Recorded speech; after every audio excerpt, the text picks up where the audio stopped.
Goozy Goozy. Goozy Goozy. Hamel Koozy, welcome back to The Empire Never Ended with Boris, Fritz, and Ray. Hello. Hey. Hope you don't mind my bangers speak. I'm trying to work it into my daily vocabulary. Okay. I was trying to remember where what was it? Oozy Koozy? It was Goozy Goozy, Little Foozy. Goozy Goozy, Little Koozy. Yeah, Tamil Doozy. It's the Tamil part that gets me. That's the part that I didn't. What the fuck, Tamil? Tamil. Yeah. He's the new Tolkien. You can see that. Yeah, you're right. Yeah. Good old Barker. Rayford is a little floozy. Yeah. Well, Rayford is taking us on some kind of a sci-fi fantasy adventure in a way. No?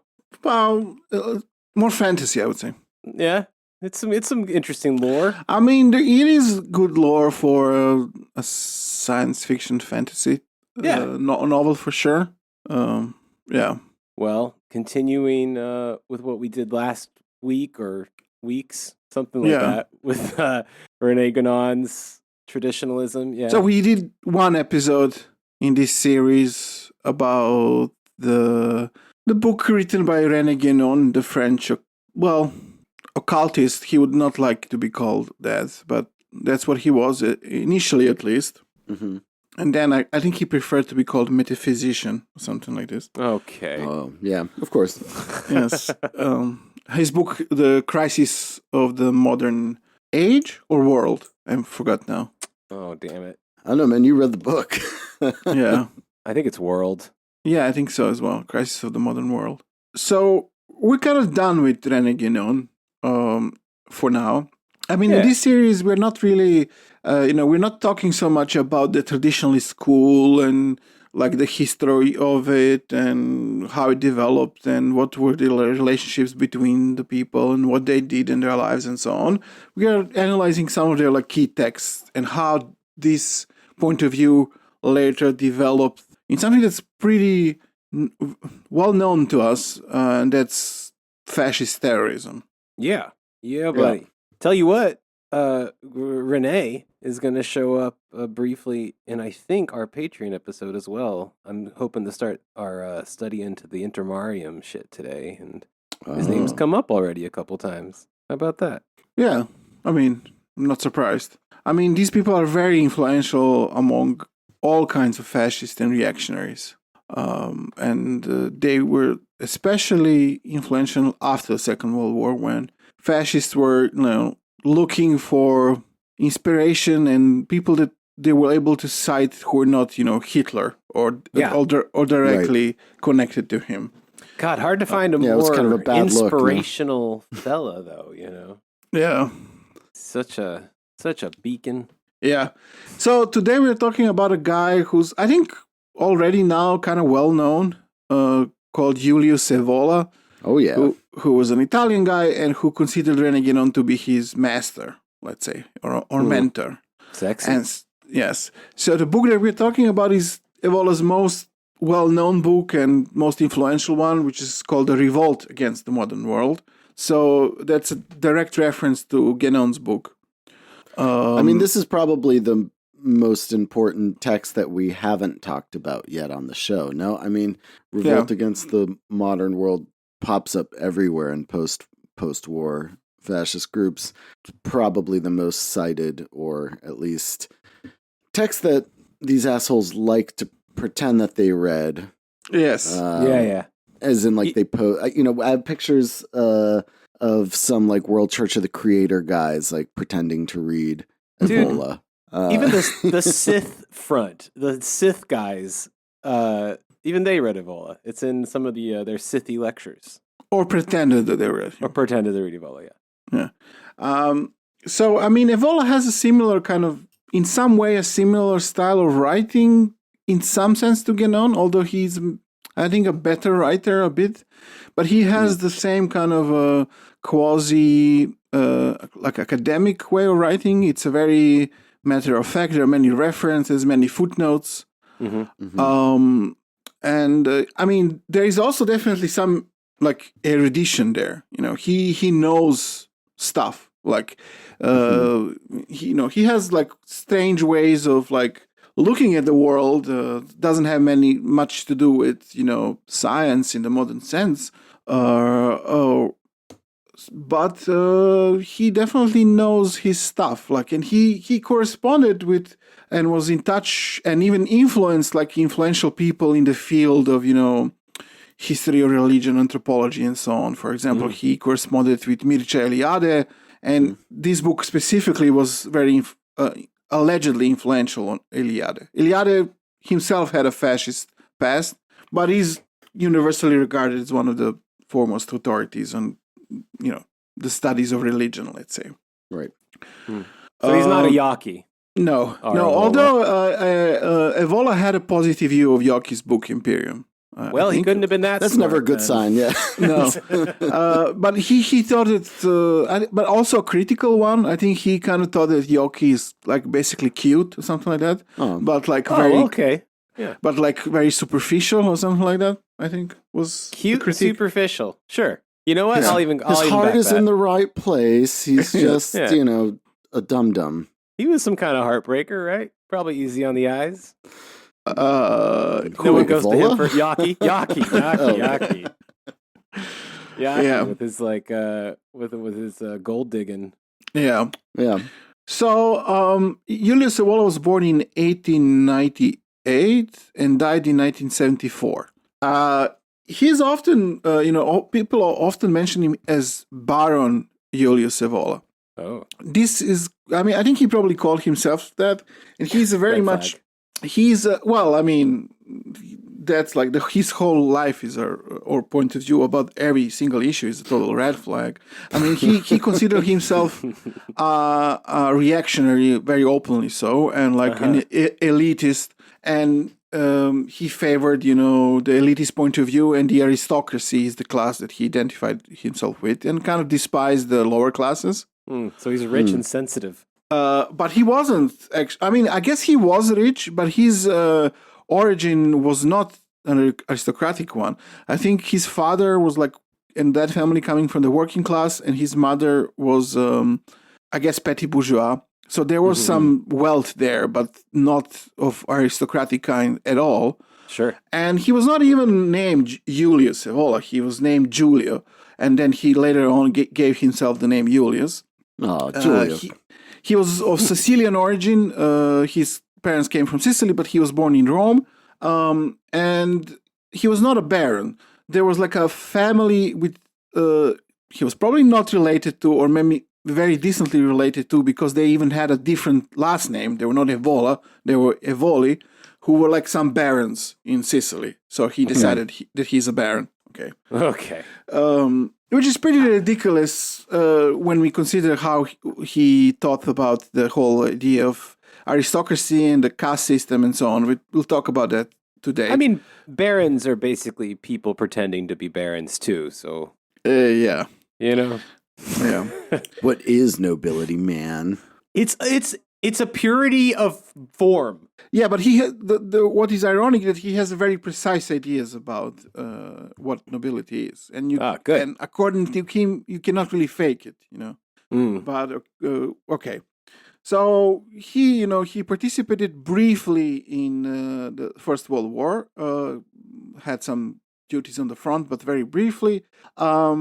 In the he was before the Second World War briefly affiliated with the Futurist movement, but after the First World War he became a Dadaist. He was a painter and wrote poetry, and he was like a known Italian Dadaist for the brief period that he was affiliated with that movement.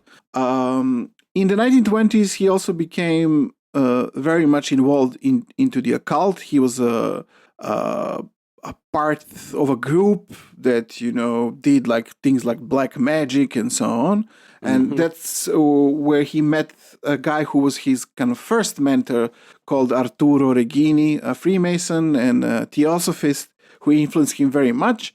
And through Regini, he was acquainted with René Guénon and started corresponding with him.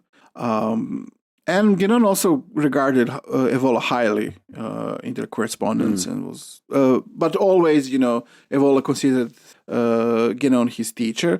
But they had some also quite important differences between them and how they saw, the world of tradition. Which I also will mention some of these differences today. I mean, who didn't listen to the episode about René Guénon probably should, because here and there I probably refer to it, some of the things that were said there. So he already, I think, in the 1920s, for sure in the 1930s, in the 1920s already, became politically a reactionary. And he started having some sympathies for fascism, but always from a critical point of view. And this is like not a kind of, the critiques were not the ones that we would like, let's say, because later on in his life he wrote a book which was called The Critique of Fascism from the Right, from the point of view of the right. Uh-huh. So he considered himself a right to fascism.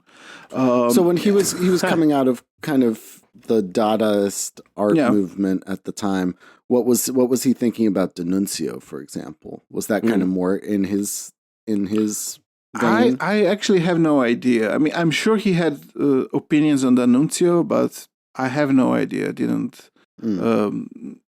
remember reading about it. But I mean, when he was a Dadaist, I don't think he was a reactionary. I don't know what he was. He always read a lot. I mean, he was also influenced by like Max Stirner, for example. Mm-hmm.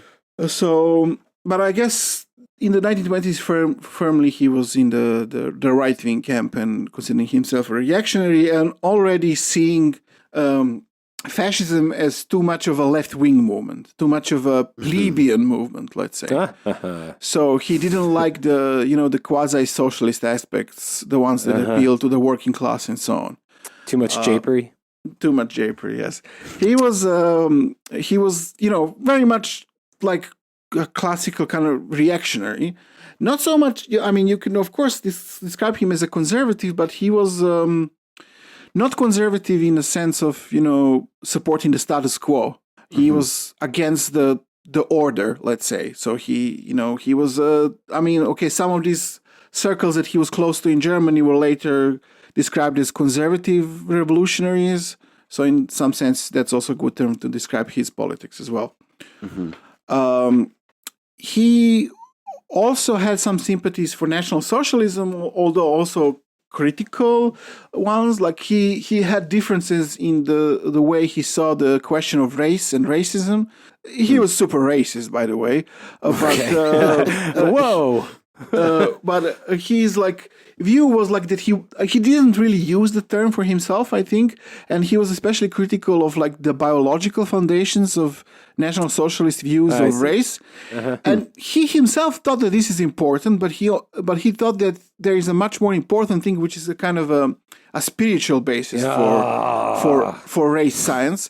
And so sick of that one. And that the biology is only it's important, but it's really a kind of a reflection of these spiritual foundations. Oh my God, I'm so tired of that one. Yeah, I've been getting that one so much lately. Unfortunately, we'll talk more about that today. He was like he wrote a book in the 1930s, which was his doctrine on the race theories, and this was like promoted by Mussolini as like an Italian version of race science, as opposed to the German one. He knew Mussolini. I think he met him on a few occasions. It seems that during the Second World War, he worked for the SS, like for their intelligence, the SD. He had sympathies for the SS because, as a reactionary who wanted some kind of neo-feudal order, he had sympathies for, SS as a kind of a new mystical order, which is, into weird stuff and all these kind of ancient hierarchies and so on. He also liked, I guess, their aesthetics and so on. So he worked for them. It's not entirely clear in what capacity. He also got some rare manuscripts from them about Freemasonry for his researches and so on during the war. Then when the Italian government capitulated in 1943, Evola escaped to Berlin. But after Mussolini was rescued by Otto Skorzeny, Evola met him in Hitler's compound, like in the Wolf's Lair, and had a talk with Mussolini. Previously, he also had a conversation with Hitler, and he was friendly with Himmler as well. He knew him personally. Okay. So he returned to Italy and was, part of the Salo Republic that we talked about, that Ezra Pound was also a big fan of. Mm-hmm. And then when, the Axis lost the war, he ended up in Vienna, and where he continued his researches and writing and so on. And what he did was, like, when Vienna was bombed and raided, he would have walks, which is, I guess, if you're like into, the warrior kind of principle of life, but you're not actually a warrior. What you do is you have walks while the city is bombed, and then a Soviet shrapnel got him, and he was disabled from the waist down for the rest of his life. Oh my God, what an idiot! Right. So instead of I guess, since he's a great thinker, he went on walks instead of invading the front directly. Yeah, clearly a great thinker. That's but also a warrior walks and warrior walks, yes, warrior walks. It's not like they were desperate for manpower at the time. We could have gone to the front and No, he was doing important research on the Holy Grail and the Freemasonry. Okay, I see. Yes, could not be interrupted. He was feuding with Indiana Jones instead of being Yes, he was the bad guy in Indiana Jones movies. That was what he was doing. Nice. So after the war, he became an inspiration he went back to Italy, lived in Rome for the rest of his life, and he became an inspiration and a kind of a mentor for the young neo-fascists, especially. So the neo-fascist political party was formed in Italy, MSI, and it always had like important people in the leadership who were Evolian, as they would say it. But even more so, terrorist groups were formed that were inspired by his ideology, and it was even suspected that he was directly their ideologue. And in 1951, he was already in court. He was arrested and tried for being a part of one of these groups called, I think, that one was called FAR, I think. So he was accused of being their ideologue. This was like a neo-fascist terrorist group. There would be later other ones like Ordine Nuovo and NAR that were all of them were inspired by Evola, basically. And all of them were connected with Gladio. But interesting. Okay. Yeah. You said not all of them were connected? All of them. Yeah, all of them. Okay. Yeah.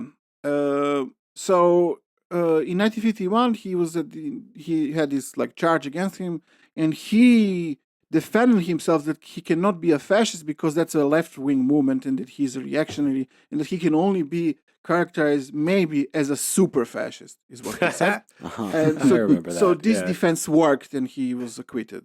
Great. Does that always work? That's don't know. fantastic. Would that have worked during the McCarthy trials, you think? I'm not a communist. I'm a super pinko.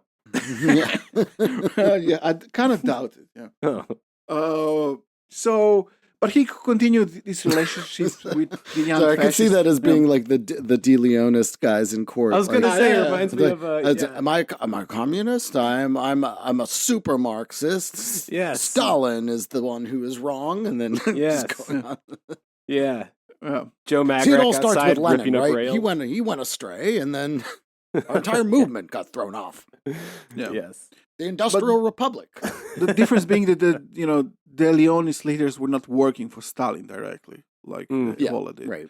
Who like worked both for Mussolini and Hitler. Well, De Leonis, that'd be weird for them. Well, yeah, but I mean, because there was like this, Boris compared them to Stalin. Yeah, you're right.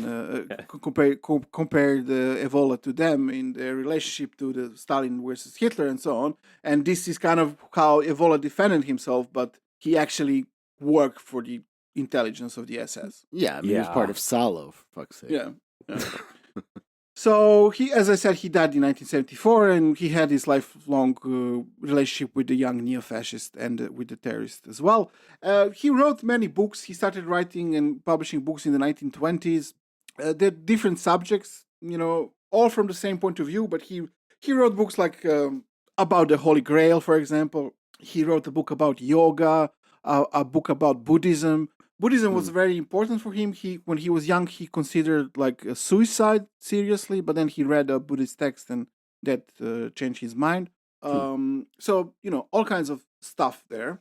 But so, as I said, today we're talking about his most important book, which is Revolt Against the Modern World. This was initially published in 1934, which is when he started having his close relations with National Socialists, traveling to Germany, giving lectures there, and so on. Coincidentally so. And then a revised edition was published in 1969. So the version that I read is an English translation of this version of the book from 1969. So we'll have 2 episodes about this book. Fair enough. It has 2 parts. Part 1 is called The World of Tradition. We'll talk about that today. Part 2 is called The Genesis and Face of the Modern World. We'll talk about that next week. So this first part is kind of an introduction of his view, basically of his version of Ganon's book, how he sees the world of tradition was or what it is in some sense. And then next time we'll talk about more how he sees modernity. I bet he loves it. Oh yes, very much so. So essential thing for him, as you can imagine, is that according to the traditional point of view, there are 2 natures in existence. One is a physical, and then there is the metaphysical one. So the physical one is the visible and tangible dimension, but prior to it and beyond it, there is a metaphysical one. So the metaphysical one is the one that's really important. The physical one is just the kind of a reflection of the invisible dimension, let's say.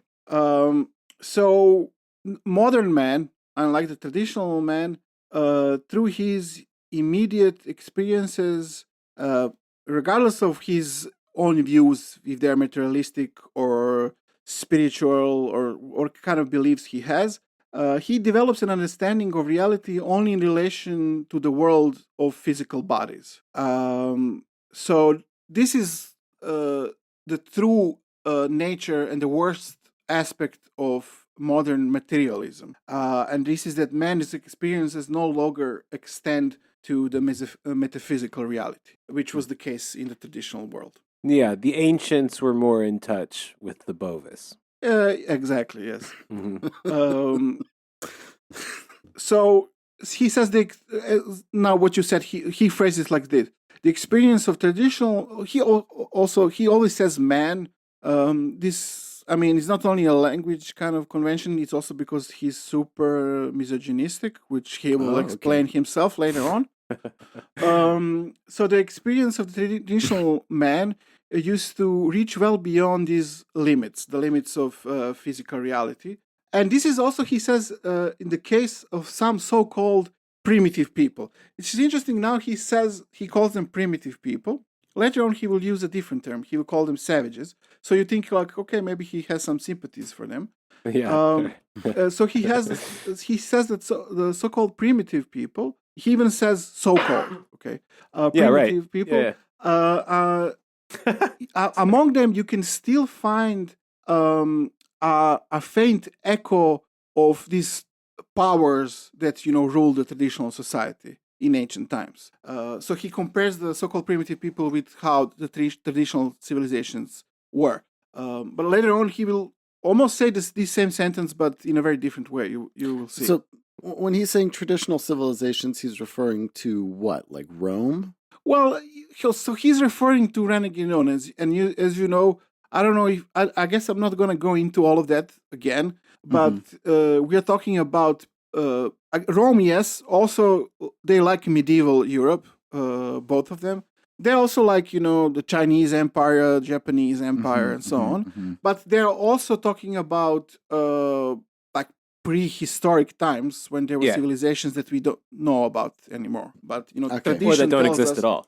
Lemuria and Atlantis. There we go. Right. And because there are all these cycles. We are now in the Dark Age, and this is the 4th age. The first one was the Golden Age, and this was like many, many, many tens of thousands of years ago, maybe even 100 years ago, or even more than that, there existed these grand civilizations that were like proper traditional societies that we fell from and are now living in a decadent dark age. And when this dark age ends, we'll have a new golden age with, again, traditional societies and empires being established on these metaphysical grounds, is the idea.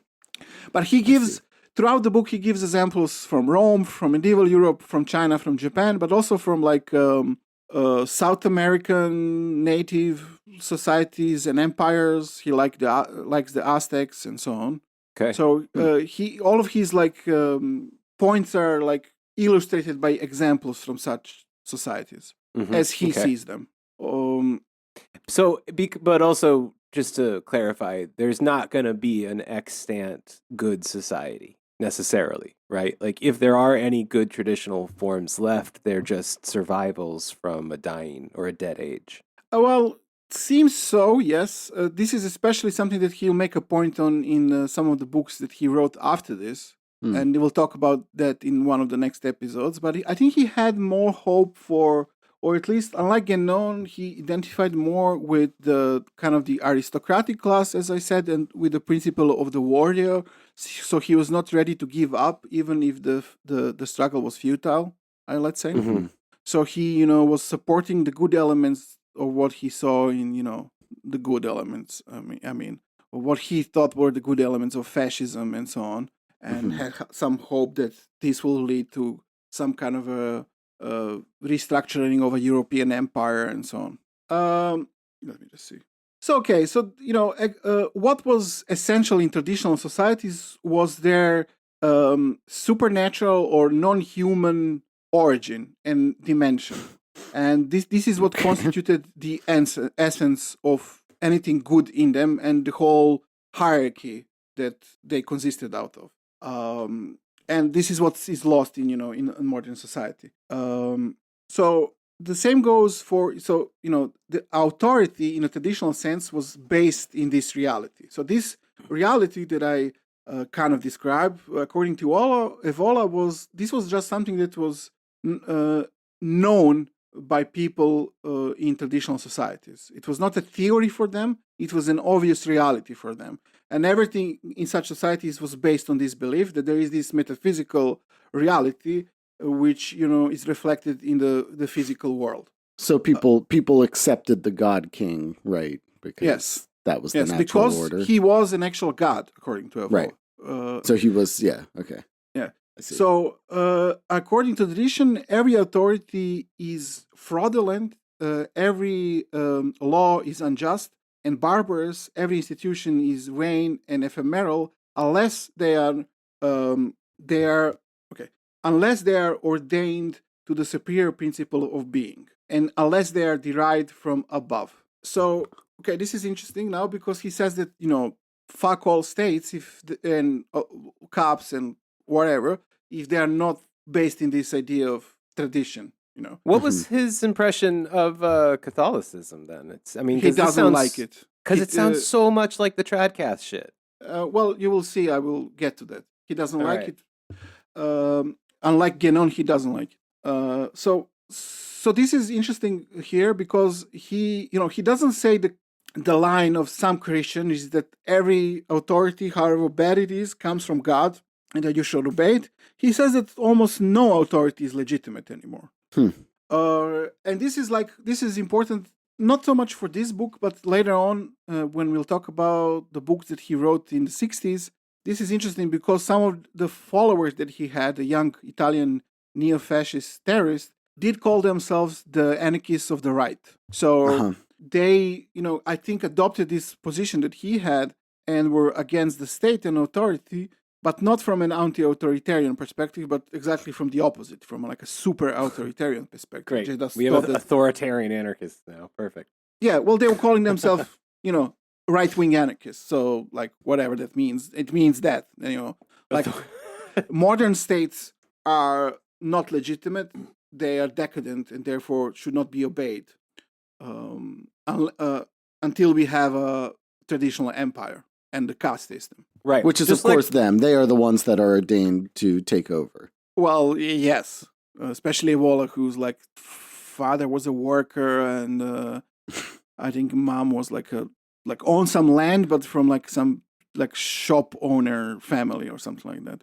No. In the last cycle, they were the rulers, and then they had that unjustly taken from them, and then their status was reduced. But they are actually the bloodlines of the ancient rulers who built strong concrete. And you know what? Yeah. Even if it's not their blood, luckily nobility is like a spiritual thing now. So whatever, right? It's a matter of spirit. No, but I'll talk about that. I mean, he thinks that race and blood is also important. It's a necessary how do you call it? A necessary condition for real rule and aristocracy, but it's not enough. Okay. You need also initiation in the spiritual aspect of it in order for it to develop. And being Sicilian, obviously, he's very pure of race. Yes. Right. Yeah. See, we're Italian. You're... Yeah. So, according to Evola, every traditional society is characterized by a presence of beings who, by virtue of their innate or acquired superiority over human condition, are not simply human. So these were the kings who were gods. Uh-huh. And also the founders of aristocratic families were from these beings who were not simply human. They were initially gods, and then in later stages they were like, they could be heroes or mortal men who became gods, let's say. Mm-hmm. Which is what separates the royalty and also the aristocracy from the plebeians. The plebeians don't have this divine origin. Yeah, no shit. Yeah. As a plebeian myself, I can verify that that's true. You are not of divine origin? I am not of divine origin. No. Okay. Interesting. Just regular old evolutionary processes. Like regular old Fritz. Like a chump. So the roots of any like authentic authority always have a metaphysical character and origin. According to Evola, according to Indo-European view, the ruler is not a mere mortal, but he's like a deity standing in a form of man.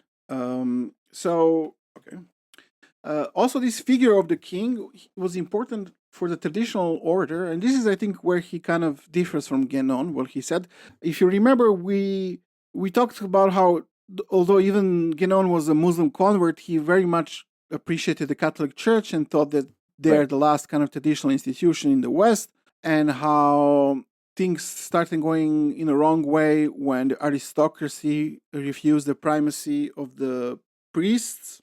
You got that right. And so on. So Evola has exactly the opposite view.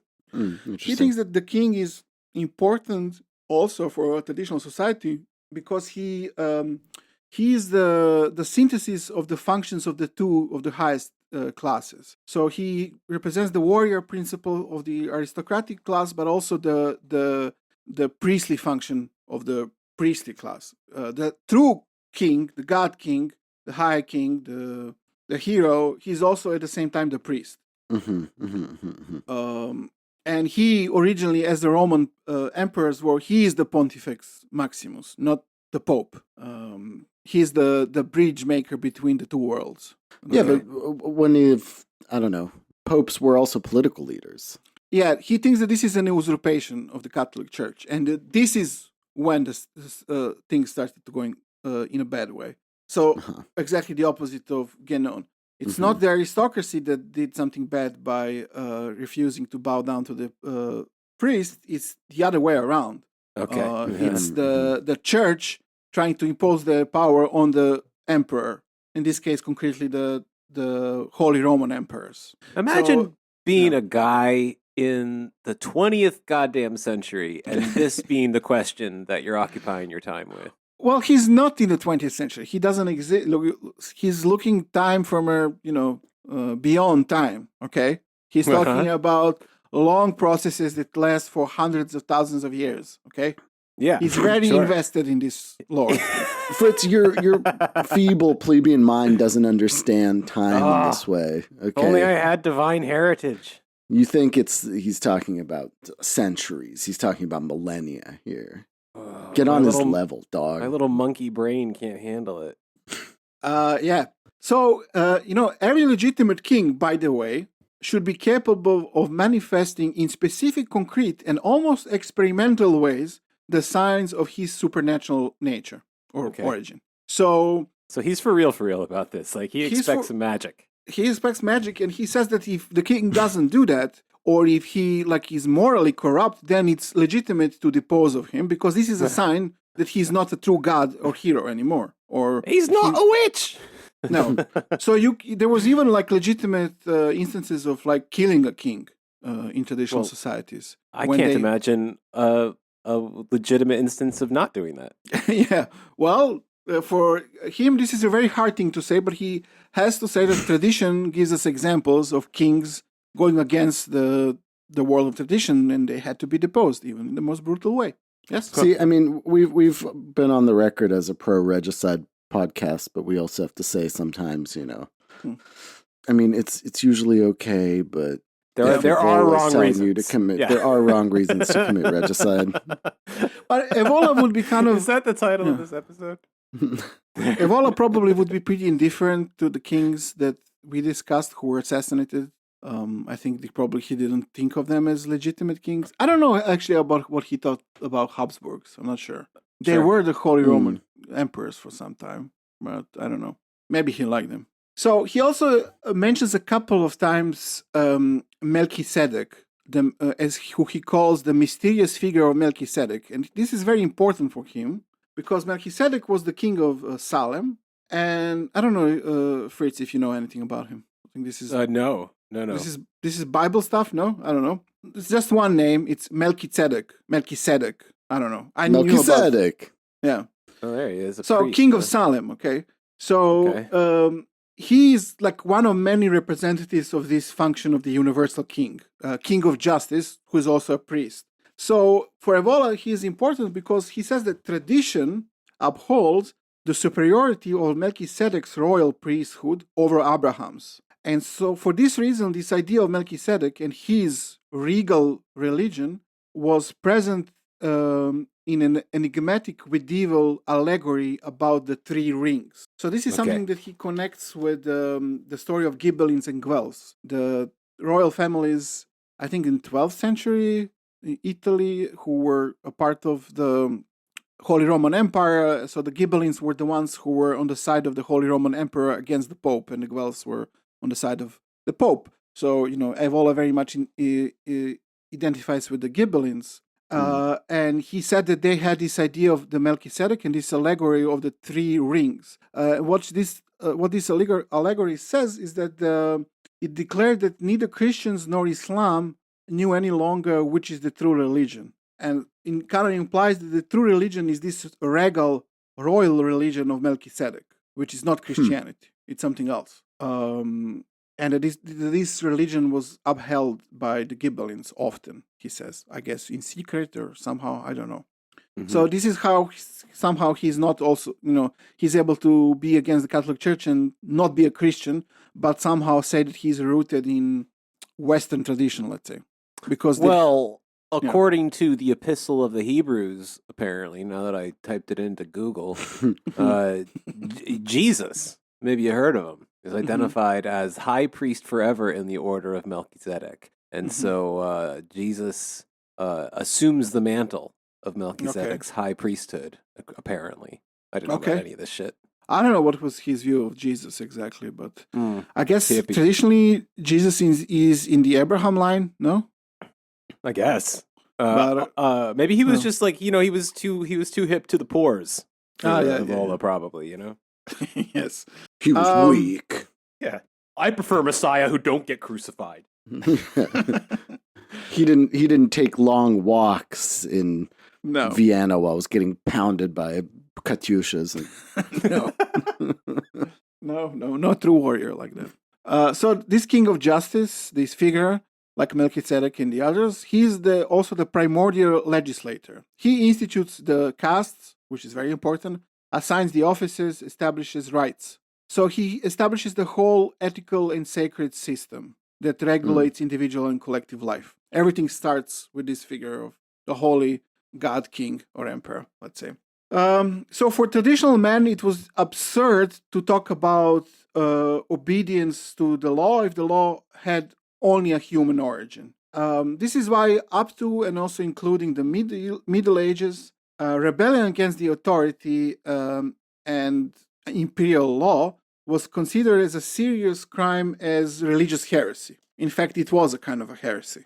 So the practical side of law, or like its usefulness, was only a secondary characteristic of law. Like that was almost not important. Like usefulness is like that's the criteria of the modern age. What was important in the tradition was that it's coming from the other side, the law, and you cannot disobey it because then it's you create chaos. And whatever. Also, he doesn't really talk about. He uses the word God only when he talks about various pantheistic gods or the kings that he calls gods. But to this superior being or whatever you want to call it, he doesn't call it God.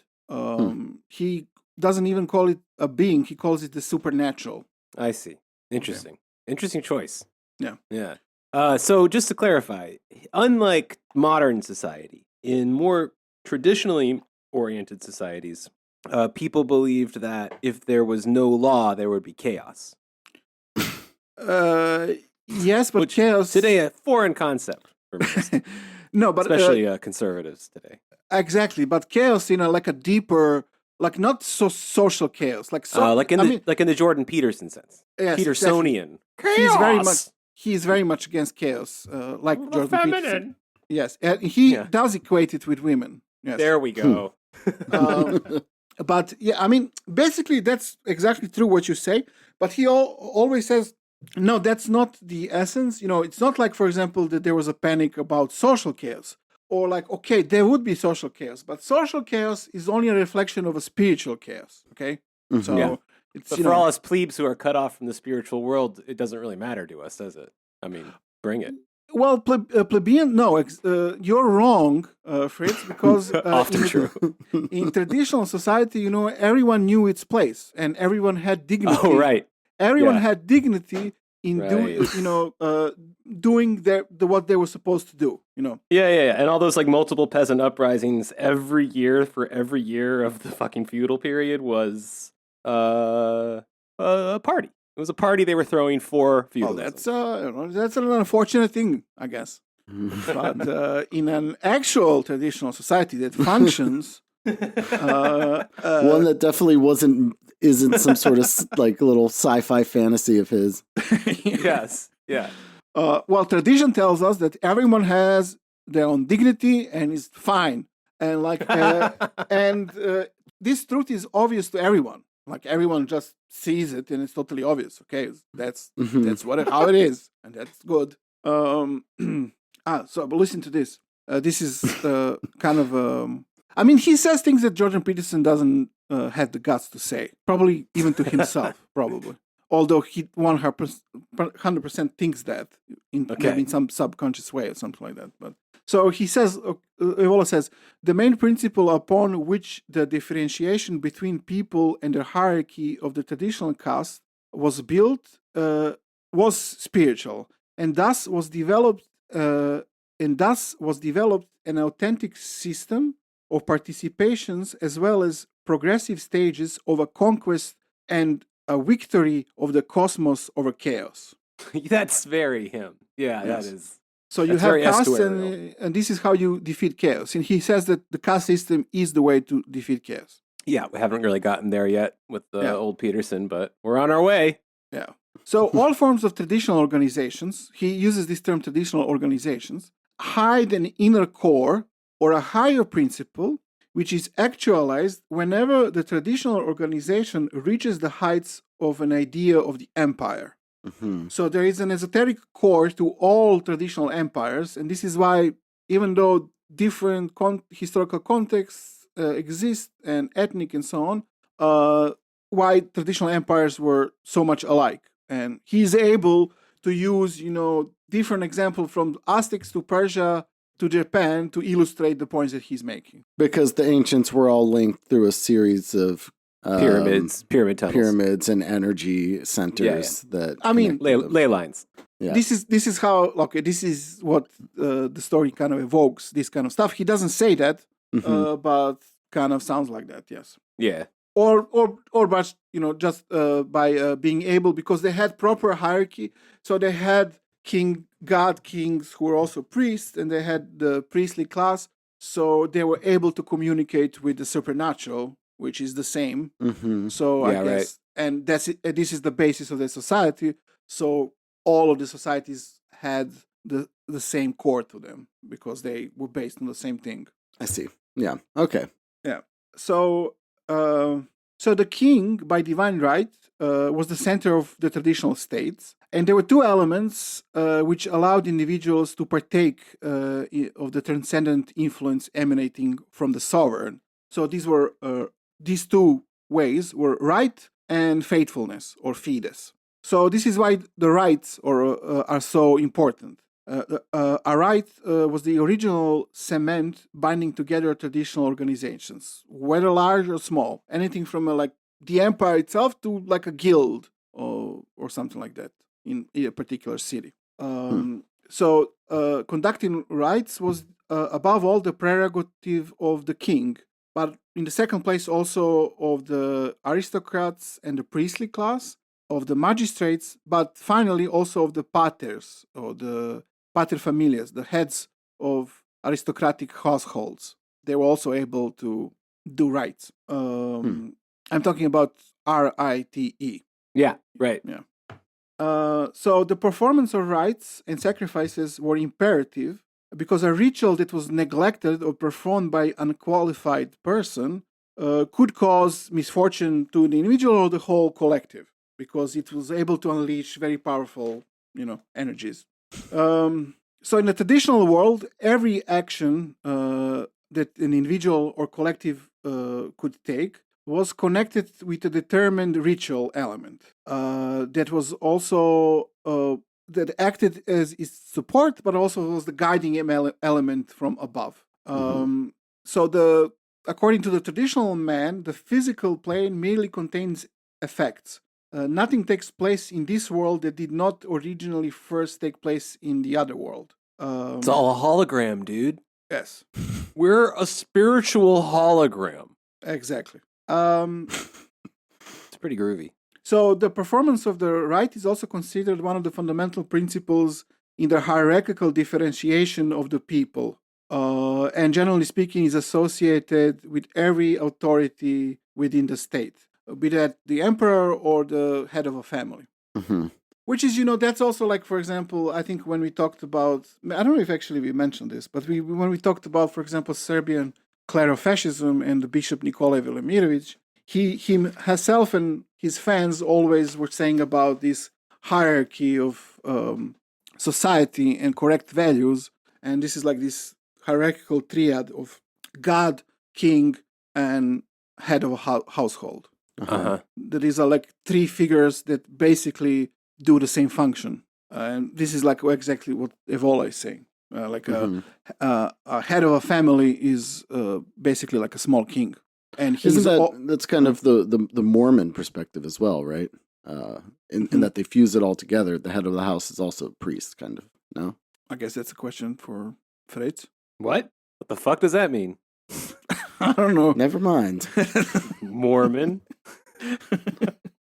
I barely have, fucking functioning underwear, much less magical underwear. Okay.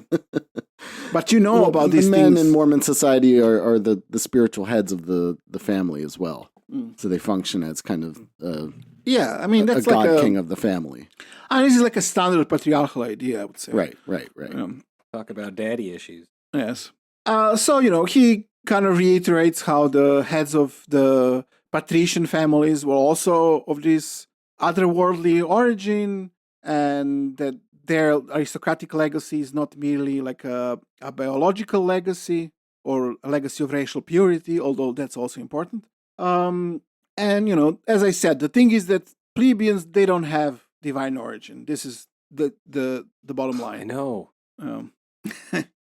So somebody like him who definitely isn't a product of like the No. social mobility of an industrializing society Yes. is not plebeian at all, and Yeah. is actually a noble. Yes. So the higher classes looked down onto plebeians and like especially on their promiscuity that had no limits. Oh, please. What? Have you yes. heard of the popes? You No, heard of no, them?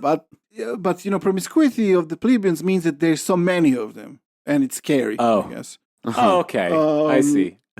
So they were looking at I mean, that he doesn't say that, but that's kind of what I think. Yeah. So they look down on their lifestyle and sexuality and compared it to something like that animals do, and because they lack this spiritual element, they're just animals.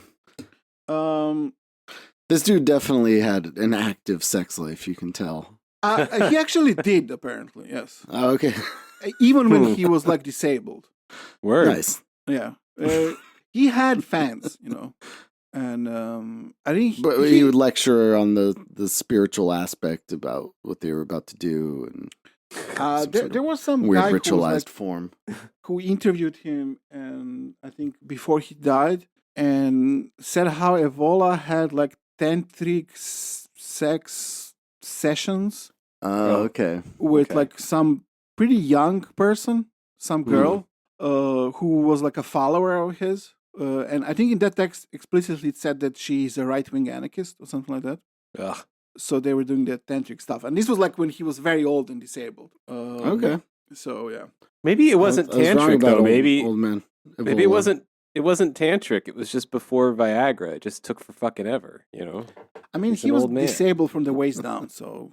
That's what I'm saying. Yeah. Call it tantric if you want, but Yeah. I mean, who knows? So the plebeians had no true cult of their own, and they had no true founding father like the aristocrats did. And their religion tended to be very collective, like collectivist, and chthonic. That's the term that he uses.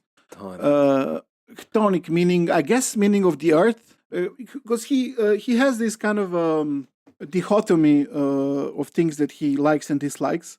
So the religion of the aristocrats and the aristocratic warrior principle and everything that he likes. This is like a solar principle. yeah. Okay. And then the ones that's of the earth are chthonic, also referred to as lunar.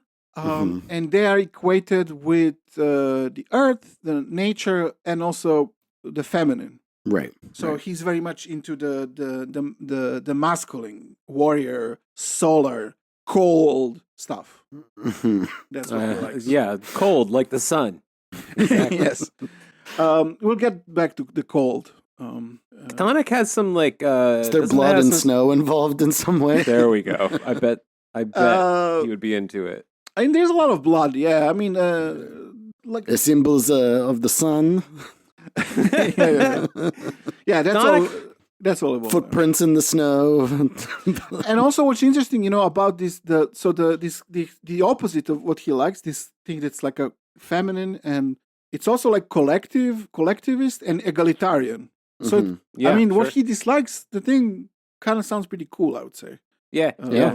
I'm down with the chthonics. I think chthonic has some sort of underworld connotation to it. Yes, as well. It? Yes, we'll talk about this when we talk about soon about the afterlife, because there are different paths in the afterlife, and there is a plebeian, feminine, chthonic afterlife, and then there is a solar, heroic, the afterlife of Olympian gods. No. Go back to the other one. Well, he doesn't describe it. I don't want the afterlife way. of trudging through snow miserably and long walks in the snow. Well, actually, that's the only thing that I don't like how he describes the if I have to make a choice between the two things, one is like a feminist, egalitarian thing that's kind of close to nature and I don't know, nice. And the then other one's a sweaty sausage fest. And then there is the other, which is like this warrior maniac having to die in a war in order to live like a god and bow down to an emperor and head of a family. I think kind of the like choice is the choice is pretty easy, the only thing that is he kind of describes it's not so the way that he describes it, it's not so attractive about the feminist plebeian collectivist option is the afterlife. That entails, but I'll come back to that. But I would like actually. I'm interested because we have at least one witch that listens to our podcast. Shout out. And she could tell us. I would be interested to know if there is actually some kind of equivalent to Evola from the other side, who says, okay, there are these two things, but who approaches this sort of stuff from this chthonic, feminine, natural, collectivist, egalitarian side. Yeah, it sounds right. And says that Evola is full of shit. I mean, I know that like there are like a lot of these kind of Wiccan approaches and stuff, but a lot of that is like very much in the tradition of Western occultism. So it's based it's based in not so much in erudition, like it's in case of Genon and Evola, whatever we think about exactly what they're saying, but they're like citing books and so on. The Wiccan stuff is more based in like what Maya does. I met a old lady and she told me about her coven of witches that exists from 10,000 years, something like that. Yeah. So that's not so interesting. But if there was for me, so if there was something more like this but cool, that would be interesting. Okay. So, for example, in the Mediterranean, the religion of the plebeians was dominated by a cult of mothers and subterranean forces, instead of the luminous forms of the heroic and Olympian tradition. So the plebeians were in Rome, they were called the children of earth, and they were devoted to the feminine deities of the earth. Word. So the heads of families, pater familiae, originally enjoyed a status similar to that of the priest king. And he says that he agrees with the view that the state is an application of on a larger scale of the same principle that was in the beginning constituting a patrician family. Which this sounds a little bit inconsistent to his view, I would say, because he always says that everything comes from the metaphysical world and comes from above. You cannot have a principle starting from below. So saying that originally it was the way that families was organized, and then that an empire is based on it is kind of reverse. I would imagine him saying that, since everything starts from the priest king, then the family is modeled according to the rule of the king and not vice versa. So I would say that he's been inconsistent here. So, pater familiae also had a superhuman quality to him, which also made it natural to him even to sell his own children and even to kill them if he wanted to. So nice. That was how it was. Super dad. He doesn't say that he's supposed to do that, but he could because he's he could. Yes. He's the daddy. Yes. So now, at the beginning, you remember when he referred to the so-called primitive tribes and how their kind of way of their spirituality is a kind of a distant kind of a reflection of the traditional society or something like this, like kind of a faded away tradition, something like that. Now he says actually what he means, which I don't know why he didn't say it in the first place, but he says in most cases, savage tribes should not be considered as pre-civilized states of mankind. So you think maybe he'll say something nice, even though he called them savages. Good start. Good start. No, he says, but rather they are extremely degenerated forms of remnants of ancient races and civilizations. Okay. So I see. It's not that they're like pre-civilized. They're like a degenerate remain of something that was once traditional civilization. Because there were like global traditional civilizations in his view, like back, in like ancient and like Atlantis or whatever, in that time period, they ruled the entire planet. Everybody lived in this kind of same Reich or something that. Yes. Or, I mean, maybe there were different empires. I don't know. I don't know if he knows. But kind of ruled under the same spiritual principle that was then lost. Exactly, yes. I mean, so even even the ones that we know, like the Aztecs, he also thinks that they were a traditional society, So, but there were ones even before that, as you said. So when he puts primitive peoples in scare quotes, he would rather say, instead of primitive peoples, primitive degenerates. Yes, savage degenerates is okay. why he calls them so-called. Because they're not primitive, actually. They're like this. Great. Yes. Sorry, it's just, man, how many guys on this fucking show that we do vaguely remind me of one of my grandparents? Yeah. But I mean, this is like, okay, I'm not so annoyed by this, like I am with Jordan Peterson and many of those people, because it's kind of like I know what he's saying. He's saying it very clearly. Yeah. It's kind of interesting to me. I don't know. He's like lore building, basically. Yeah. Yes. Well, he is, but also he's like, I like that when he's constructing his fantasy other with this Chthonic, the Chthonians, that he's made a pretty nice sounding society that seems like it would function pretty well. So he's capable of at least imagining a well-functioning society, but then chooses to go with the ultra-violent one. Yes, the heroic one dominated by cold men. Cold sun people. As he will describe. It's very important for men to be distant and cold. Sure. Very healthy. Yes. Yeah.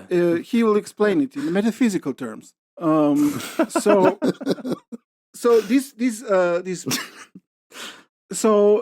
like so-called primitive peoples, they have traditional aspects of their lives still in this degenerate form, but it is manifested in their societies in a materialistic, dark, and shamanic forms, is what he says. So now we'll talk a little bit about the different paths in the afterlife. Please. So he says that the belief that everybody's soul is immortal is a kind of a silly, weird idea that Christians have. He's been doing this so much to me. He'll start by saying something I fundamentally agree with and then just fuck it all up. Yeah. What's he going to say? Soul is a dumb idea. What we really have is like an egg-laying reptilian living inside of us that tells us what to do. Well, you will see. So what he has a problem with this idea that everybody's soul is immortal. He says this is silly and odd, what Christians believe. And there is no there is no really a case for that in the world of tradition. There's very little evidence for it, he says, in tradition. So what there is in tradition is a difference between true immortality, which is to participate in the Olympian nature of a god. Okay. And then there's the other thing, which is mere survival. So you have mere survival and true immortality. And I will try to explain this, although I'm not completely clear on it myself, but here we go. Okay. So he says that in traditional teachings, there are like three principles of entities in each person that the person consists of. So the first one is I. I is the typical waking state of a person. This is their ordinary personality, which arose with the rise of their biological body. So that's just a person. Mm-hmm. Then there is a demon, or the double, sometimes also called a shadow, which I will explain soon. Can I explain? I don't know. And then there is a third element, and the third element is what proceeds from the first element, I, after death. So he says about the second part, the demon or the double or the shadow, is that as long as a person belongs to nature, this second part, the demon, is what the person is kind of based on. Their foundations are in this demon, in the double. Sweet. So it can be defined as the deep force that originally produced consciousness in the finite form, that is the body, in which it lives during its residence in the visible world. So the consciousness came out of the demon, and this force will eventually remain behind the individual after their death in a pre-conscious or a subconscious dimension. But is it still individuated? Like, is it still the person, or does it return to some kind of Well, it is returning slowly to something which is not an individual. So it exists in some kind of a subconscious or a pre-conscious state, And this is also the foundation of subtle relations with the environment and other beings. And so these relations usually elude any direct perception. So this double has often been closely related with the primordial ancestor or with the totem, with the tribe. So as opposed to that, there is this esoteric tradition. Okay. So according to the esoteric tradition, at the death of the body, ordinary person usually loses its personality, which was an illusion anyway while they were alive, their individual personality. And the person is reduced to the shadow. So what comes out of them after death is not this third element, but is actually the second, the demon, the shadow, which is destined to dissolve or fade away after a more or less lengthy period. So you die, and then this thing remains in a subconscious or preconscious state, and it slowly fades away until what is called the second death. Well, that's just your opinion, man. Yeah, until which you are returned to basically this ancestral pool or the totem or the tribe or something like this. And he also says that you exist in a larvae state, okay? Which is kind of whatever. Yeah. But then there is another tradition of the higher order for the privileged aristocrats, which is a sacred solution for the problem of survival after death. Oh, sweet. Okay. Well, that sounds easy. So this is based in this third element that we mentioned. I think he doesn't name. Psionics. So this is like, the heroes and the demigods, the founders of aristocratic families were the people who did that. They were, after that, they didn't become the shadow larva. Instead, they achieved a self. And they achieved a transcendent and incorruptible life of a god. So, in Egyptian tradition, you are supposed to create out of the Ka, which is the shadow, some kind of a new incorruptible body, which will exist in the other world, in the invisible dimension, and will allow you to have a life, an immortal life. So you need to create another body for it. I need another body. Well, incorruptible one, yes. So if you do that, then you will not be this larvae that eventually will dissolve into the tribe. You will live in heaven, okay? You will live in the island of the blessed, where there is no death. And this is the path of gods, the solar path. So if I just get this, other body, right, and I use it to do pretty much what I'm doing right now, which is hunching over a computer, making podcasts, kind of always hunched over a computer. It's going to be fine with that. Like, no matter what I do with it, I get to be a living god or whatever, or a dead god. What is it? Well, but you do that like you need, like, I think you need to be like a hero, like I'm a hero to some. A heroic warrior, or a contemplative, ascetic person. Boom, B. But you need to be like basically something like a monk or a Buddha or something like that. So these are the two options: warrior or dead for a man. For a man. Can you still smoke weed if you're a monk? Probably yes. I think that Evola was like a libertine. He was partaking, man. I spend my life in study, rolling joints, so I feel like I'm already pretty much there. Well, I think that's not. Yeah, I think I said that you can do it, but it's not like an essential thing to the process. Well, I need the new body. Okay, I got you. But thanks. There is somewhere. I know what to do now. There's somewhere like a version of Evolian version of you need a hero. Yes. So the alternative to that is, the other path, which is slow dissolution in the original stock, which is the feminine, egalitarian, ecological way of afterlife. So that's the catch. We are just a larvae. So can women be heroes? Can they attain this? No. We'll come to that. No, okay. So you are dissolved into a totem, and that never die, but they're not like immortal. They just survive, and maybe you reincarnate. I'm not sure if this is implied, but you just have this ordinary life again in that case. So this is the life of Hades, of the infernals, and of the chthonic deities, and this is the lunar path. So the regal aristocratic Olympian tradition was an attempt to save people from this kind of afterlife. Some people, only the chosen ones. And so this way, the aristocratic one, it arises when there is dominion over the totems. But when there is the dominion of totems, then it doesn't show up. So this is also kind of a way to say that, you cannot have a society dominated by the proletarians or women, because then also the road to the true immortality is gone. That's Yeah. I'm sorry. Where is his probative evidence? Well, I don't think he cares. So Because he's a god, Fritz. Oh, right. He doesn't have to think about these Right. feminine plebeian. he says that this is plebeian what the concepts. tradition teaches, okay? Yeah. I can give you the book. You Tradition. can look at the references if you want. This is what the tradition upholds.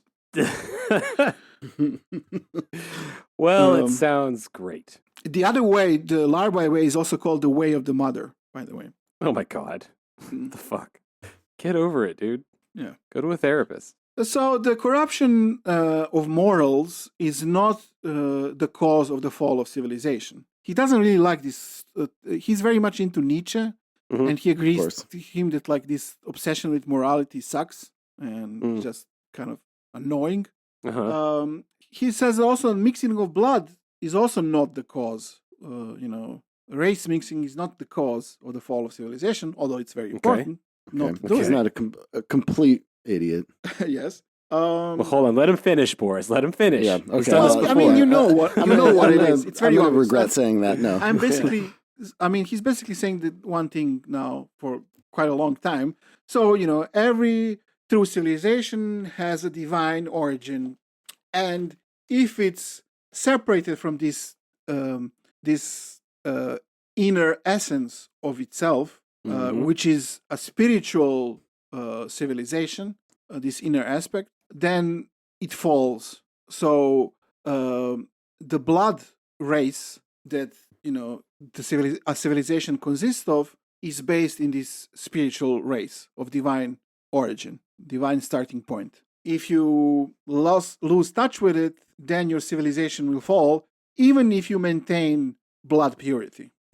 Blood purity, that's a condition for having a higher civilization, but it's not enough. And for some time, just by pure inertia, maintaining blood purity will maintain some kind of a higher position for your race or civilization, but without the connection with the spiritual inner essence, you will experience decline. I see. All right. Let me see how much I have. Okay. We are approaching the end. There's a few more things to be said, unfortunately. That's not your fault. You didn't write the book. Yeah. I mean, this is still only the first half. No. Yes. Right. Yes. Well, we had to understand, the essence, and I got some pretty good advice from this. Yeah, I feel like I'm ready. Yeah. Suppress your feelings and into immortality. Yeah, like a man does. Yeah. So, in the world of tradition, initiation in its highest forms was conceived as an intensely real operation that was capable of changing the ontological status of an individual. Okay? It's able basically to make you, for example, a god or a hero if you're a king. When a priestly caste or a church claims to be the exclusive holder of the sacred force that can empower the king to exercise his function, this marks the beginning of the involutive process. I mean, we already said that. So, they're just meddling somewhere that they shouldn't, and they're claiming that this is their power, which is not. Like, they're just mediators there. Right.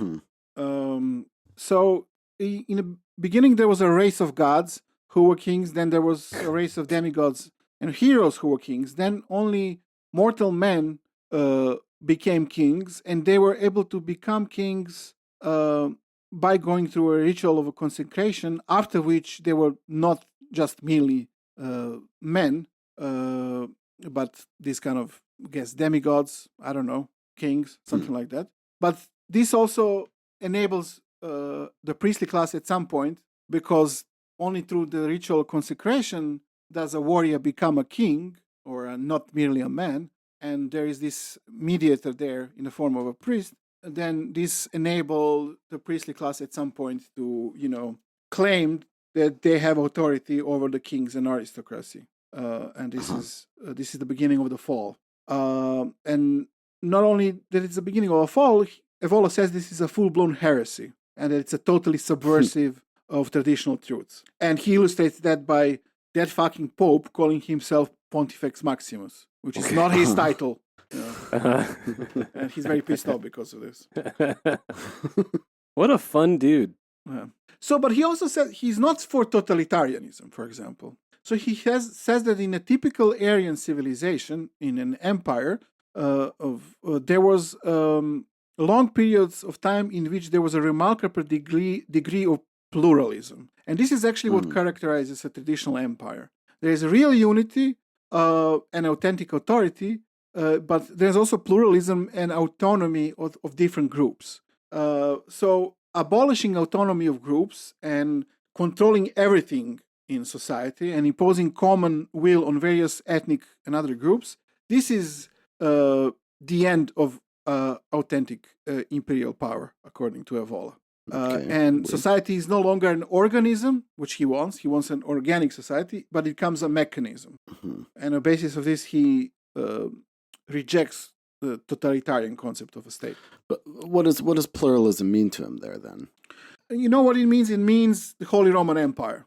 It means a barely functioning polity of hundreds and hundreds of principalities and autonomous, semi-autonomous regions, autonomous cities. It's definitely not a totalitarian society. And it's not even a state, really, in the modern sense. Right. It's like, that's what he wants. He wants an empire, like, in that sense.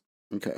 Which, what unites it is that everyone recognizes an emperor, who's the base of law and the whole functioning of society, but then everyone has kind of their own autonomous thing going on. Right, and local leadership can do kind of as they please. Yes, as long as they come out of the proper caste. Right. Yeah. Okay. He's very much also into the Knights Templars Knights. He thinks that the church was kind of right when they accused them of not being Catholics and Christians, but he doesn't believe that they were like Satanists. They were also like a part of this kind of true regal religion, the aristocratic one, in his opinion. He also thinks that the Grail legends are also a part of that whole story, that they were only later Christianized. They don't have this origin. He has a book about that, actually. Well, then it must be true. If maybe I repeat myself too much about the cast, maybe you can cut something out. But I'll try to be as no concise promises. Okay. So remember when we talked about Guénon and his view of the caste system and how much he prefers it? And said that it's the one that kind of guarantees that everyone will have a place in society according to their abilities and so on. And we were like, what the fuck are you talking about? Yeah. So Evola kind of explains that much more clearly. Oh, thank goodness, because I was starting to doubt the efficacy of a caste system. Yes. Okay. So the caste system is, according to Evola, one of the main expressions of the traditional socio-political order and a form of victorious over chaos, he says. Yeah, right.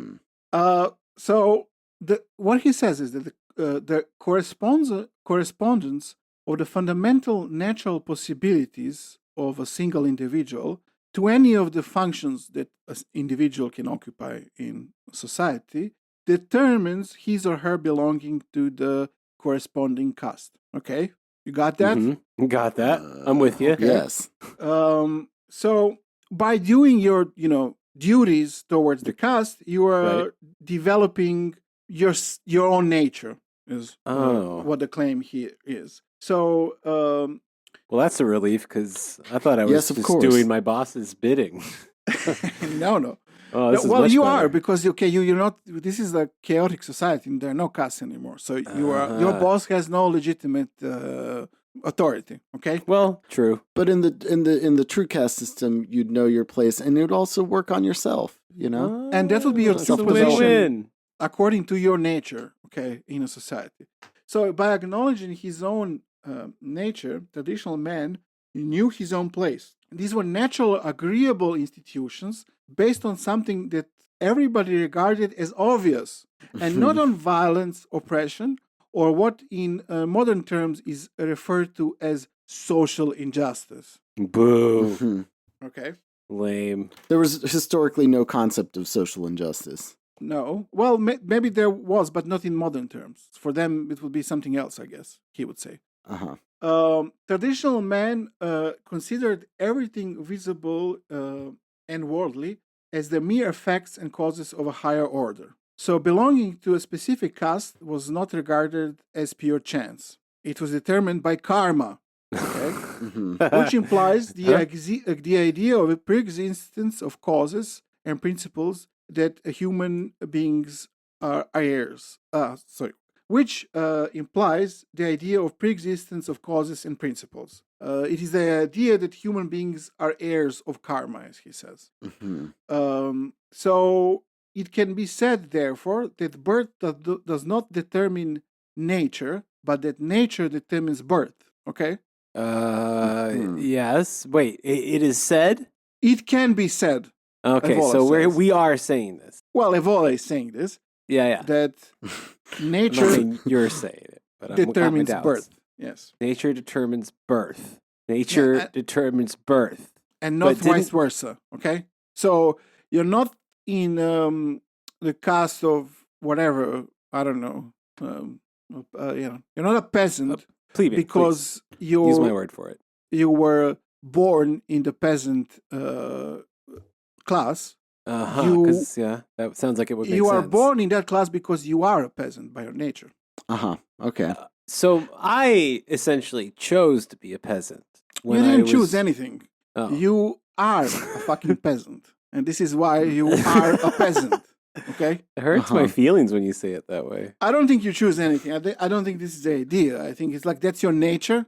And if society is, ordered in this traditional sense, and there is a true connection to true divine authority, then everyone occupies the space in society that they're supposed to occupy according to their own nature. See? I mean, it's not the first time you've called me a peasant, but I just wish you didn't do it every week. This was in this example that we used, okay? I can be the It peasant. just sounds very personal. Okay, sorry. I mean, I don't have anything against peasants, but small Plebeians, ones. please. Yeah. So, Hobbits? So, by being in their own caste and faithful to their own caste and their own nature is reflected in being obedient to the morality of a caste. Like, there is no general morality. Every caste has their own, and you're supposed to be in tune with the morality of your own caste. Okay. And if you do that, then everyone in society has their own dignity and understands that. So it's kind of your moral duty to do it then. If you're not doing it, you're antisocial. Exactly. Yeah. This is what he's saying now. The only people who don't have dignity and who are considered assholes in a traditional society are the people who, transcend the caste boundaries, and they don't have their own caste anymore. These are the pariahs. Okay. So everyone thinks that they're disgusting assholes because they don't have a caste. What the fuck are they doing? And it's all coming together. Okay. But okay. So all right. So for example, traditional society despised work. Okay, hated work. Yes, that's me. And work in traditional society means that this is an activity that you do that has no spiritual component to itself. Okay, it's just fucking work. Yeah, buddy, anti-work. So this is what in traditional society they consider this is only something that a slave would do. Okay, They suck so much only a slave would do this. Okay. Yes. And they despise slaves, but they didn't. They despised slaves, not because they were slaves. They despised slaves because they despised work, and slaves do work. So this is why they despise them. Okay. Okay. So you are born as a slave because you're a fucking asshole who can only do work and nothing of any spiritual value. Okay. Yeah. Yeah. Which is, so you are not a worthy person because you're not fit for anything but work, and this is why you are a slave. Right. Okay. It couldn't be for any other reasons. No, that's the only reason. I see. And so you might say, Evola says, okay, but in ancient societies, many of the slaves were consisting out of people who were defeated in wars, for example. And you say, how is this just? Okay, they were not born like this. Well, he says, yes, of course, but, misfortune or losing were often signs of moral or some kind of other corruption, okay? So, he said before... Simple enough explanation. He even said before, if a king has misfortune, this means that he lost his divine characteristic and you can get rid of him. So, same goes for these people who became slaves. They, it's a clear sign that they fucked up in a metaphysical sense. So he also says this is like, blaming the victim is the essential part of this thing. It can only work. Yes, this really sounds like it. He also cites the traditional wisdom, which he says that a person afflicted by misfortune is always a guilty person. Right.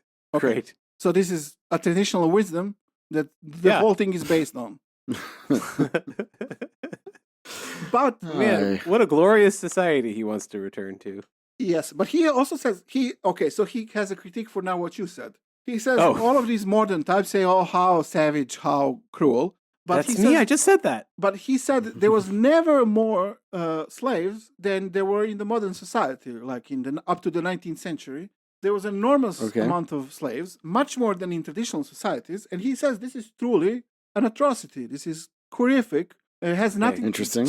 Tell me the punchline. I'm tired of these setups and knockdowns here, where he says something, well, he says modernity and slavery have a relationship. Yeah, okay. Well, he says this is because the modern society lost its true spiritual essence, and this slavery was based purely as economical system, which it was absolutely not before. Okay, it was you were a slave because you're an asshole. It was honorable. Now you're a slave because someone wants to make money on you. Okay.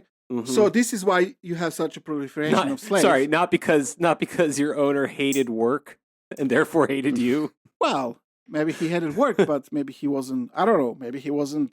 No, the system of who's born in what class doesn't work anymore. Okay. Oh, so damn it! You have so many slaves because economy and stuff like this, which is not how it's supposed to be. I see. Yes. So they took it a little too far. In traditional society, you have slaves not for economic benefit, but because of that's just how things are. That's how things are. And in modern societies, everything is wrong. So slavery is also wrong because it's not based on this spiritual essence. So you don't have assholes being slaves. It's not the good slavery. There's good and bad slavery. Right. Yes. And that's bad slavery because it's modern. That's bad slavery. Yes. And he says there's much more of it than it used to, exactly because it's based in the economy. And he doesn't tie these things together in any way. And no. It's just... That's a modern idea. Okay. Tying things together is modern. Yes. Cut it out. My feeble modern brain can't understand this. Yes, exactly. So, okay, that's about the cast. So, for the end, something about men and women. Yay. I'm really excited to hear what kind of great stances he has about this. I mean, I think you are able to say them yourself, probably. DENNIS. The Dennis system. That, my friends, is the key to winning any girl's heart. Can I say them without doing a Jordan Peterson voice? That's the challenge. Yeah. So, I mean... Well, just say it in an Italian accent. It'll work, too. Super sexist. So. Hey, the dragon, the chaos. It's a feminine, huh? So, according to tradition, there are two principles, a masculine and a feminine principle. So, the masculine principle is the supernatural principle. You remember that he's calling basically what in Christianity is God, he's calling the supernatural? Well, that's also the masculine principle. That's nice. That's the one, which is in itself complete and self-sufficient. Okay? Oh, Sounds like it's doing fine. That's what a man is. If he's a traditional man, complete and self-sufficient and supernatural. The feminine principle. The feminine principle is a principle of nature and of becoming. This is the principle of differentiation and of other than self. It is a principle of desire and of movement. So women want something, I think is what he's saying. Yeah, sure. Men are just always asking for totally stuff. cool, self-sufficient, and women are like moving and desiring stuff. Doing things, learning about the world. Yes. So considered in and of themselves, the two principles are in opposition to each other. But in order to create the soul of the world, so he uses this term, the soul of the world, and he uses this he says that this soul of the world is destined to develop historically, and it's something that will develop in relation to the conflict that arises between races and civilizations. So in order to develop this soul of the world, it's connected to these conflicts, these two principles need to be transformed into elements of a synthesis, but in which they both retain their distinctive functions. Okay? So, for example, behind various representations of the myth of the fall, we often find the idea of the male principle identifying with and then losing the feminine. Okay? So this is the reason of the fall, which is like when a man is not being totally self-sufficient and cool and disinterested, but he's like he's some beta cuck. Yes, and he can actually become a woman. Like if men are too interested in women, they can become women. Like if they fell, like there is also, he cites this mythological story. I forget what it was. How, I don't know if it was a goddess or someone. She couldn't find a mate because all of the men who fell in love with her became women or something like this. So this is what he's saying that men shouldn't do. They shouldn't be women by being like that, because that's a female characteristic, is to basically want something. Right. So what is needed is a radical conversion of the feminine principle to the opposite principle, and it is absolutely necessary for the masculine principle to remain wholly itself. So the woman should somehow convert into the masculine principle, but by remaining to be staying a woman, but the man has to remain true to himself. And so the man has to basically impose some sort of masculine principle in order to keep women in check, otherwise there's chaos. Yes. This is how, in metaphysical terms, the female becomes a bride. What?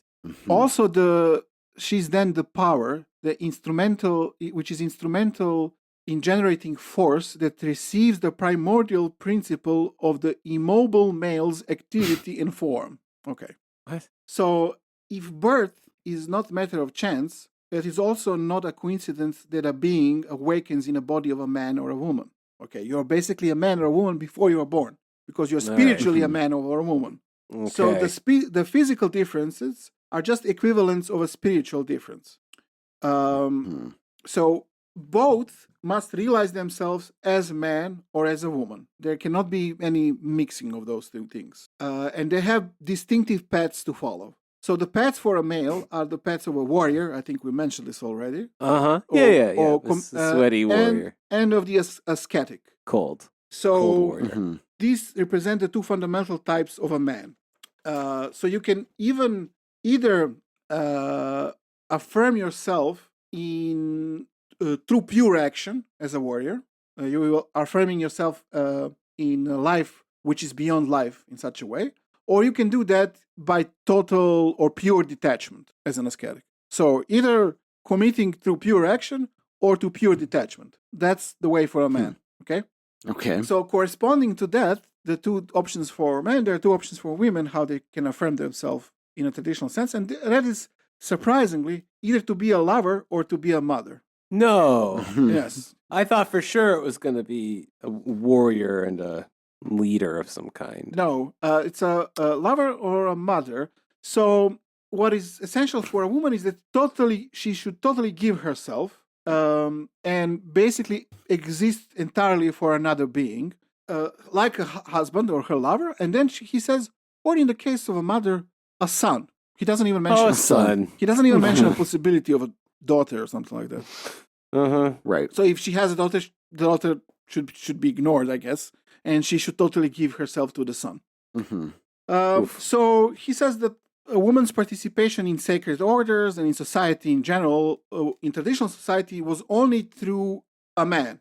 So he also approvingly cites that women were like basically possessions of their father until they became possessions of their husbands, and that legally they were equivalent to children.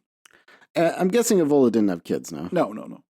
Okay. Which I guess he, and he even gives these examples of women who will ritually, like in India, commit suicide when their husbands die, as like a way of total devotion to another being, which is something that women should do. Right. So that's an illustration of like a good way of being a woman. So he says there is a true greatness in her when she is capable of giving without asking anything in return. On the other hand, a man should never commit himself. And even when a woman is like totally committed to him, he should not commit and even make a distance. As much as she commits, she can even make he should distance himself from her and like remain cold. Because because he should always be her lord and not just a husband or a lover or something like that. So this is basically the end. But he says that, so I mean, this is like, I think incels will love this stuff. But I think probably something that they wouldn't love is that he says that it's basically all man's fault that this is going on, and that the efforts to, he hates feminism, of course. But the efforts to change this society and restructure it in a kind of traditional sense should be directed to men, because it is because of their failure that the women are doing what they're doing. If there was like... Well, but it's because men are the only people with any kind of agency in his reality, right? Well, so like it has to be men's fault, because women now have agency, which is not a natural position for them. Right. But they wouldn't have agency if men occupied their position, which they failed at. So they should reoccupy that position, and then women will be fine. They will do what they're supposed to do and be happy with it. He's convinced of that. And for the same reason, he says, it's the fault of the aristocrats that generally the society is in this state. It's not the fault of the plebeians. The plebeians are doing what they're doing. The aristocracy is supposed to lead, and they're not leading properly, clearly, because society is degenerated. Yes. So that's the first part of the book. And then next time we'll do the second part, which will talk about the Kali Yuga, the dark age that we live in. So, and you said he's into Buddhism, huh? Yeah. Which is famously, historically known for admonishing caste. It doesn't mean that it didn't replicate caste systems later, but like in early Buddhism, he was around in the 50s when there was a Dalit neo-Buddhist movement. Yeah. Which he probably, I guess, didn't approve of. For sure, yeah. I don't know, like he has a whole book about that, so I'm sure he will say there that you're wrong, and it doesn't negate the caste system. He knows better. Yeah. Never read that book. Yeah, I think we can not read that. Yeah. So. Okay, so we learned a lot. We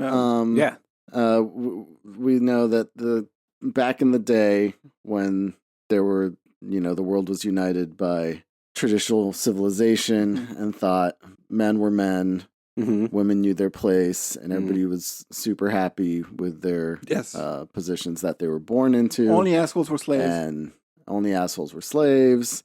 And men walked around with their hands behind their back, coldly, not acknowledging the people around them. The good old days. And then society started to degenerate when we lost the core principles of the wisdom of the ancients, which is being cold men and liking caste, and then women and their collectivist nature started to help society fall apart. And now that's where we are because the aristocracy isn't doing what they're supposed to, and we got all confused. And all right. Guy. Exactly. This last thing about how men should never commit and should never, he says, never open themselves and remain distant. Really, I think it really reminded me of the meme form of men would literally rather something than go to a therapist. Yes. In this case, we'll like literally like invent a whole cosmological system of the world. Then like will be permanently disabled by shrapnel. Yes. He decided to take a walk. Like talk about their the city was under siege. Yes. Wow. Commitment. I mean, okay. What a man. Yeah. Yes. He showed us. Yes. Oh. That's how it's done. Okay. Well, I do understand the appeal for some of these assholes, though. I can see why they like some, moron neo-Nazi reads Evola, and it's like, yes, right. I mean, he's the ultimate like daddy for these people, I think, because he's like he has this kind of he sounds cool. Like his life is like very. We don't know much about his life, but what he told us, sounds cool. And he's like, he did stuff. He climbed mountains. He was, participated in a war. He was a part of a secret occult group. He, did shit, It was like a bad guy in the Indiana Jones film and so on. And he has like, he's like educated. He knows to write and he gives you information that you don't know about. If you're like a normal person who's not like reading about all of these things, most of the things are new. And he's kind of sounds persuasive in like that he has actual knowledge. I have no idea if he has any knowledge, but he sounds like he does, Yeah, right. Right. So and he wore a monocle, right? Yeah, yes, he did. Yes. Fucking asshole. Oh my god. Yeah.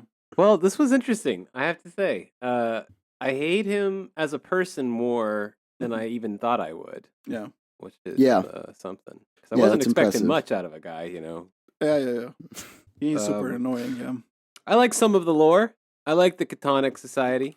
I mean, the lore is like cool. Interesting. Like this Catonic thing I'm interested in. I want to see if there's any basis in some people who have other perspectives on it. Like me too. Yeah.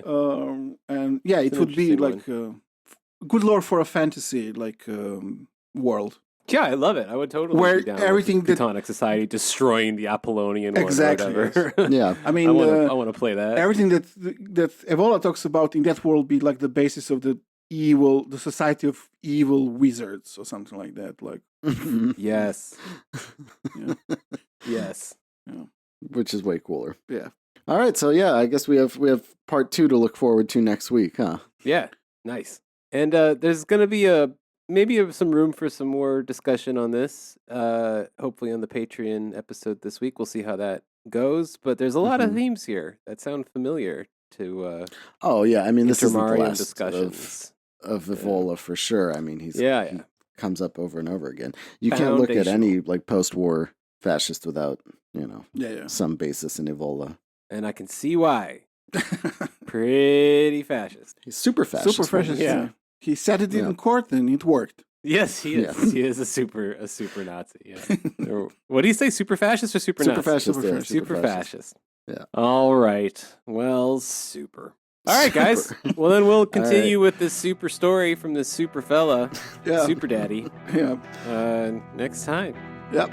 Until then. Bye. Bye. Goozy. Al Belial. Al Belial. Catonic for life. Catonic for life.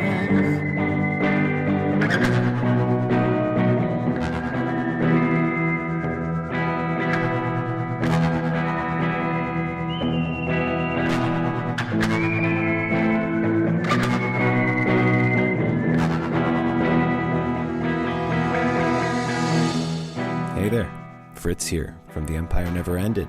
This has been one of our weekly free episodes for free people. But for premium people, we also have weekly premium episodes, which you can get at patreon.com/tenepod, TENEPOD, and also follow our various social media things in the show description there. Like and subscribe them. Follow them. Like and follow and subscribe. Follow them. Do it.